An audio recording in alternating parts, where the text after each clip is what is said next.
Start. Everybody will settle, sir. Please. Silence.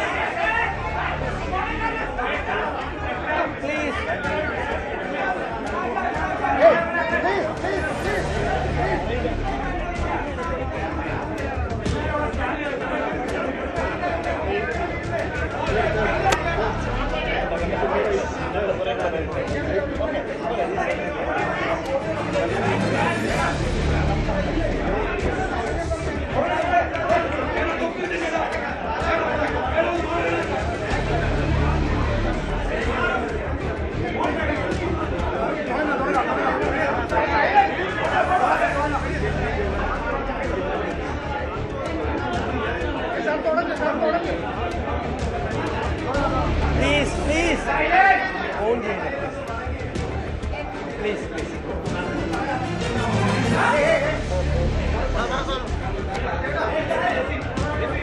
Start. എൻ്റെ പ്രസ്ഥാനം Indian national Congress എന്നെ വലിയ ഒരു ഉത്തരവാദിത്തമാണ് ഏൽപ്പിച്ചിരിക്കുന്നത്. ഞാനിതിനോട് അഖിലേന്ത്യാ കോൺഗ്രസ് കമ്മിറ്റി നേതൃത്വത്തോട്, കോൺഗ്രസ് പ്രസിഡന്റിനോടും ശ്രീ രാഹുൽജിയോടും ഉൾപ്പെടെ എല്ലാവരോടും നന്ദി പറയുകയാണ്. എന്നെ ഇതിന് പ്രാപ്തമാക്കിയത് ഈ തെരഞ്ഞെടുപ്പിൽ കഠിനാധ്വാനം ചെയ്ത ലക്ഷക്കണക്കിന് UDF പ്രവർത്തകരും ടീം UDF ആയി നിന്ന ഞങ്ങളുടെ UDF നേതാക്കന്മാരുമാണ്. തീർച്ചയായും ഞാനിവിടെ എത്തിയതിന് അവരോട് എനിക്ക് ഒരുപാട് കടപ്പാടുണ്ട്. കേരളത്തിലെ ജനങ്ങൾ ഞങ്ങളെ വലിയ ഉത്തരവാദിത്തമാണ് ഏൽപ്പിച്ചത്. 10 വർഷം നീണ്ടുനിന്നൊരു ഭരണം അവസാനിപ്പിച്ച് 102 സീറ്റോടുകൂടിയാണ് അധികാരത്തിലെത്തിയത്. ആ ജനങ്ങളോട് ഞങ്ങൾ പറഞ്ഞ കാര്യങ്ങൾ ഒന്നൊന്നായി ഞങ്ങൾ ചെയ്തത്, കഠിനാധ്വാനം ചെയ്ത് പൂർണ്ണമായ അർപ്പണബോധത്തോടെ ജനങ്ങളുടെ ജീവിത നിലവാരം ഉയർത്താൻ, കേരളത്തെ മാറ്റിയെടുക്കാൻ, പുതിയ ഒരു കേരളത്തെ സൃഷ്ടിക്കാൻ, ഒരു പുതുയുഗത്തിന് തുടക്കമിടാൻ ഞങ്ങൾ എല്ലാവരും ചേർന്ന് കഠിനാധ്വാനം ചെയ്യും. രാഷ്ട്രീയ പ്രവർത്തനവും പൊതുപ്രവർത്തനവും ജനങ്ങൾക്ക് വേണ്ടി നടത്തുന്ന കഠിനാധ്വാനവും അവർക്ക് വേണ്ടി അർപ്പണബോധത്തോടുകൂടി ചെയ്യുന്ന പ്രവൃത്തിയുമാണ് എന്ന് ഞങ്ങൾ അതിന്റെ നിർവചനം മാറ്റി എഴുതും. പൊതുപ്രവർത്തനത്തിന്റെയും രാഷ്ട്രീയ പ്രവർത്തനത്തിന്റെയും നിർവചനം അതായിരിക്കുമെന്ന് മാറ്റി എഴുതും. ഇതൊരു ദൈവികമായ നിയോഗമായി ഞാൻ കാണുന്നു. വ്യക്തിപരമായി കിട്ടിയ ഒരു കാര്യമായിട്ടല്ല കാണുന്നത്. അതിനെ സഹായിച്ച ഒരുപാട് ആളുകളുണ്ട്. ഈ വലിയ വിജയത്തിന് ഞങ്ങളെ സഹായിച്ചത്, ഏറ്റവും കൂടുതൽ സഹായിച്ചത് AICC ആണ്. ആ AICCയുടെ പ്രവർത്തനങ്ങളെല്ലാം കേരളത്തിൽ ഏകോപിപ്പിച്ച് നടത്തിയത് പ്രിയങ്കരനായ അതിന്റെ സംഘടനാ ചുമതലയുള്ള ജനറൽ സെക്രട്ടറി ശ്രീ KC വേണുഗോപാലാണ്. ഓരോ ദിവസവും ഓരോ കാര്യവും ഞങ്ങളോട് ചോദിച്ച് എല്ലാ കാര്യങ്ങൾക്കും അദ്ദേഹത്തിന്റെ പിന്തുണ നൽകിയിട്ടുണ്ട്. അതുപോലെ ഇതിന്റെ ക്യാമ്പയിൻ കമ്മിറ്റി ചെയർമാനായിരുന്ന നമ്മുടെ മുൻ പ്രതിപക്ഷ നേതാവ് കൂടിയായിരുന്ന KPCC പ്രസിഡന്റായിരുന്ന ശ്രീ രമേശ് ചെന്നിത്തല, അദ്ദേഹത്തിന്റെയും പങ്കുണ്ട്. എന്റെ നേതാവ് കൂടിയാണ് ശ്രീ രമേശ് ചെന്നിത്തല. എന്റെ പ്രിയങ്കരനായ സഹപ്രവർത്തകനാണ്, നേതാവ് കൂടിയാണ് ശ്രീ KC വേണുഗോപാൽ. അവരെ എല്ലാവരെയും പൂർണ്ണമായ വിശ്വാസത്തിലെടുക്കും. KPCC പ്രസിഡന്റ് ശ്രീ സണ്ണി ജോസഫിനോട്, അതുപോലെ ഇവിടുത്തെ ചുമതല AICCയുടെ ചുമതലയുണ്ടായിരുന്ന ശ്രീമതി ദീപാദാസ് മുൻഷിയോട്, എല്ലാവരോടും, അവരുടെ ക്യാമ്പ് ചെയ്താണ് ഇവിടുത്തെ പ്രവർത്തനങ്ങൾക്ക് നേതൃത്വം കൊടുത്തത്. എല്ലാവരോടുമുള്ള നന്ദി ഞാൻ പ്രത്യേകമായി പറയുകയാണ്. ഇത് വലിയൊരു ഉത്തരവാദിത്തമാണ്. കാരണം കേരളം അതിന്റെ ഏറ്റവും വലിയ സങ്കീർണമായ ഒരു അവസ്ഥയിലൂടെ കടന്നു പോവുകയാണ്. ഞങ്ങൾ തന്നെ ജനങ്ങളുടെ മുമ്പിൽ അവതരിപ്പിച്ച കേരളത്തിന്റെ ഒരു ചിത്രമുണ്ട്. ആ വെല്ലുവിളികളെ നേരിടാൻ കേരളം ഒരുമിച്ച് നിൽക്കണം. കേരളത്തിലെ എല്ലാ വിഭാഗം ജനങ്ങളുടെ, പ്രതിപക്ഷത്തിന്റെ ഉൾപ്പെടെയുള്ള പൂർണ്ണമായ പിന്തുണ ഞാൻ അഭ്യർത്ഥിക്കുന്നു.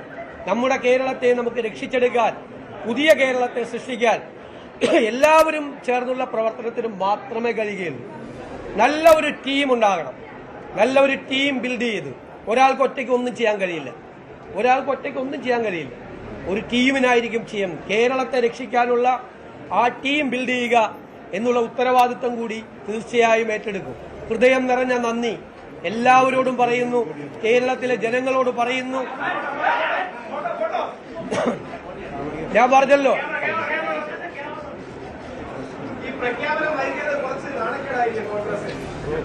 ഒരു നാണക്കേടുമില്ല. ഇതൊക്കെ ഫോർമാലിറ്റീസ് ഉണ്ട്, നടപടിക്രമങ്ങളുണ്ട്. നിങ്ങൾ മറ്റ് സംസ്ഥാനങ്ങളിലെല്ലാം വിവിധ പാർട്ടികൾ മുഖ്യമന്ത്രിമാരെ തെരഞ്ഞെടുക്കാൻ എത്രയോ സമയം എടുത്തിട്ടുണ്ട്. ചരിത്രം അറിയാതെ അങ്ങനെ കുറ്റപ്പെടുത്തരുത്. നേതൃത്വത്തിന്റെ മുമ്പിൽ ഒരുപാട് കാര്യങ്ങൾ വരുമ്പോൾ അവരതിന്റെ എല്ലാ ഭാഗവും പരിശോധിച്ച് ഒരു കാലത്തും നടക്കാത്ത തരത്തിൽ MLA-മാരുമായി, MP-മാരുമായി, സീനിയർ നേതാക്കളുമായി എല്ലാവരും ആയി നടത്തിയ ആശയവിനിമയത്തിന് ശേഷമാണ്. കോൺഗ്രസ് പാർട്ടി സാധാരണ ഒരു പാർട്ടിയല്ല, ഗാലക്സി ഓഫ് ലീഡർഷിപ്പ് ഉള്ള ഒരു പാർട്ടിയാണ്. ഒരുപാട് നേതാക്കൾ, കഴിവുള്ള മികച്ചവരായ നിരവധി നേതാക്കന്മാർ MLA-മാരായി ജയിച്ചു വന്നവരിലുണ്ട്. കഴിവുള്ള നേതാക്കന്മാരുള്ള ഒരു പാർട്ടിയാണ്. അതിൽ നിന്ന് ഒരാളെ തെരഞ്ഞെടുക്കുക എന്ന് പറയുന്നത് വളരെ പ്രധാനപ്പെട്ട ഒരു ജോലിയാണ്. അത് ഭംഗിയായിട്ട് നിർവഹിച്ചു. ജനകീയമായ ഒരു പിന്തുണയോടുകൂടി കേരളത്തിൽ അധികാരത്തിൽ വരുന്ന ഒരു രണ്ടാമത്തെ മുഖ്യമന്ത്രിയാണ് VS ശേഷം. അങ്ങനെ ജനകീയമായ ഒരു പിന്തുണയിലൂടെ വരുമ്പോൾ വലിയ ചാരിതാർത്ഥ്യമുണ്ടോ? അല്ല, തീർച്ചയായിട്ടും ജനങ്ങൾ പിന്തുണച്ചിട്ടുണ്ട്. ജനങ്ങൾ UDF-നെ പ്രതീക്ഷയോടുകൂടി കാണുകയാണ്. അവർ UDF-നെ പിന്തുണച്ചിട്ടുണ്ട്, വൻ വിജയം നൽകിയിട്ടുണ്ട്. അതിനവർക്ക് വലിയ പ്രതീക്ഷയുണ്ട്. ഞങ്ങളറിയാലോ, ഞങ്ങൾ ടീം UDF ആയിട്ടാണ് നിന്നത്. ടീം UDF ഒരു പാർട്ടിയെ പോലെയാണ് പ്രവർത്തിച്ചത്. എല്ലാ നേതാക്കളും, പ്രിയങ്കരായ സാദിഖ് അലി തങ്ങൾ, ശ്രീ PK കുഞ്ഞാലിക്കുട്ടി സാഹിബ്, ഏറ്റവും സീനിയറായിട്ടുള്ള ശ്രീ PJ ജോസഫ് സാറ്, ശ്രീ പ്രേമചന്ദ്രനും ശ്രീ ഷിബു ബേബി ജോണൊക്കെയുള്ള RSP, CP ജോൺ ഞങ്ങളുടെ UDF-ന്റെ സെക്രട്ടറി ആയിരുന്നു. അതുപോലെ ശ്രീ രാജൻ ബാബു, ശ്രീ മാണി സി കാപ്പൻ, ശ്രീ അനൂപ് ജേക്കബ് ഉൾപ്പെടെയുള്ള UDF നേതാക്കൾ ഒരു ഒറ്റ പാർട്ടി, ഒരു പാർട്ടിയെ പോലെയാണ് അവരെല്ലാം പ്രവർത്തിച്ചത്. അവരെ എനിക്ക് ഉപദേശങ്ങൾ തന്നിട്ടുണ്ട്, അനുഗ്രഹങ്ങൾ തന്നിട്ടുണ്ട്, തെറ്റുകൾ തിരുത്തിയിട്ടുണ്ട്, കറക്റ്റ് ചെയ്തിട്ടുണ്ട്. അതുപോലെ തന്നെ ഞങ്ങൾ പോകും, ഇനിയും പോകും.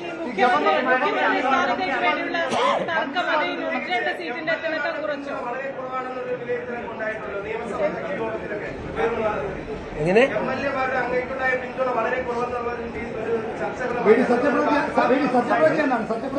അല്ല, അത് പാർട്ടിയായിട്ടും ഘടകകക്ഷികളുമായിട്ടും ആലോചിച്ച് ഗവർണറെ കണ്ടതിന് ശേഷം തീരുമാനിക്കുക. അത് ഇപ്പോ ഞാൻ നിങ്ങളെല്ലാം ആദ്യം കാണുന്നത് എല്ലാ മുതിർന്ന നേതാക്കളുമായി കൂടിയാലോചിച്ചതിന് ശേഷം ഗവർണറുമായിട്ട് ആലോചിച്ച് പാർലമെന്ററി പാർട്ടി യോഗം ഇന്ന് വെച്ചിട്ടുണ്ട്. അതിനെല്ലാം ശേഷമുള്ളൊരു നടപടിക്രമമുണ്ട്. അത് ഒറ്റയ്ക്ക് തീരുമാനിക്കുന്നതല്ല, ഇതൊന്നും കൂട്ടായി തീരുമാനിക്കുന്നു.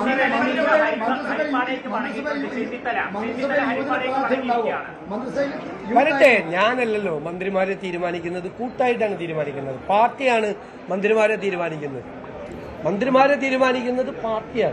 പാർട്ടിയാണ് നിർദ്ദേശിക്കുന്നത്.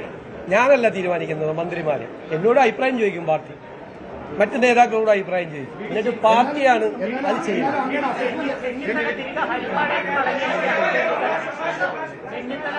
വേറെ എന്തെങ്കിലും ഉണ്ടോ?